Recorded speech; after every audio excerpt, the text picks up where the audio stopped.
And thank you so much to all of the panelists and to the audience for your engagement as well as we've gone through.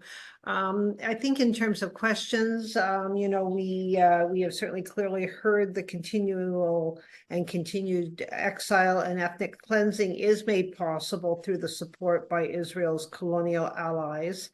And this is not only provided through, but mainly provides Israel with that impunity, but also through our support, be it Canada or other countries, through military, financial, and political backing.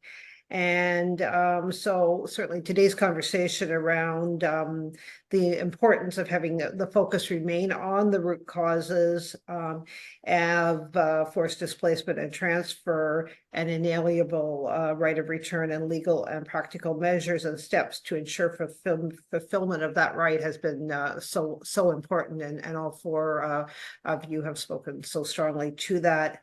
As a question, I think to start, just to pick up on the theme from many of the questions that have been asked, what is most required from civil society at this particular juncture, at this particular moment? And I'll just throw that open to all of the four of you to put forward your ideas of what you feel those that are on the call and others in civil society can do in this moment that's going to be of most importance.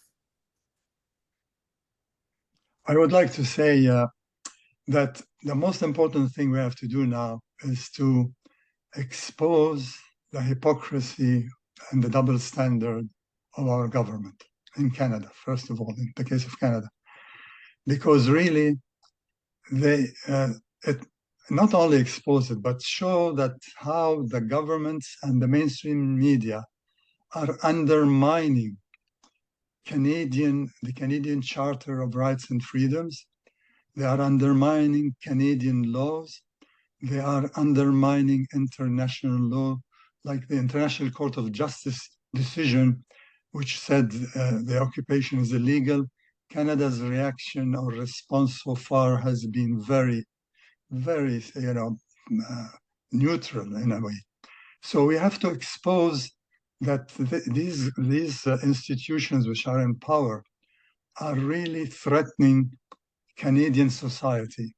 They are also threatening the freedom of speech, people being arrested. There was a journalist, a lawyer in Niagara Falls.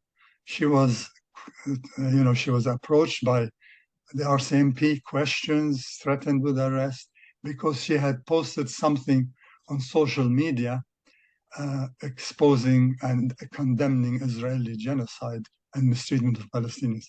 So this is a threat to all the progress that was made, in the last 50 years, since the immigration system was changed to allow people based on the point system. Now you see voices coming out amongst politicians like the Conservative Party and some of the mainstream media, calling for deporting people from Canada who support the right of the Palestinians for freedom and self-determination and equality. So they are threatening really all the progress made since 1967. So this is a serious threat to every Canadian.